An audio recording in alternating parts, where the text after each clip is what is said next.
মেয়েরা সাধারণত দানবীর কম, পুরুষরা দানবীর বেশি। মেয়েরা বাইরে কম যায়, পুরুষরা বাইরে বেশি যায়, মানুষের সাথে মত বিনিময় তাদের বেশি হয়। ওই মেয়ে লোকটাকে জাহান্নামের মধ্যে আল্লাহ নবী সাল্লাল্লাহু আলাইহি ওয়াসাল্লাম দেখছেন, জাহান্নামের মধ্যে সে আগুনের মধ্যে বসে রয়েছে। তো মহিলা মা বোনটা জিজ্ঞাসা করছে, আপনি কি দিনের নবী? কাম দিনের নবী। আল্লাহর কাছে জিজ্ঞেস করে কন্যা একটু, আমি কি কারণে এই জাহান্নামের আগুনের মধ্যে বসে রয়েছি? আমি নামাজ পড়ছি, জিকির করছি, পর্দায় থাকছি, কোরআন তেলাওয়াত করছি, সব কিছু করছি। তখন আল্লাহ পাক বলেন, হে রাসূল, আপনি বলে দিন যে ওই মেয়ে মানুষটা ছিল কৃপণ এবং সে তার কথা দিয়া মানুষকে কষ্ট দিত এবং কৃপণ ছিল। এই দুইটা খারাপ গুণের কারণে আমি আল্লাহ পাক তাকে ভালোবাসি নাই।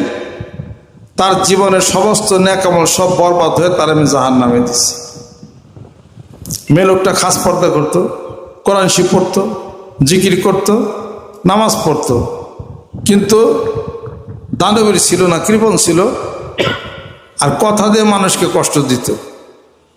এই দুইটার কারণে জীবনের সমস্ত আমলগুলি বরবাদ হয়ে গেছে।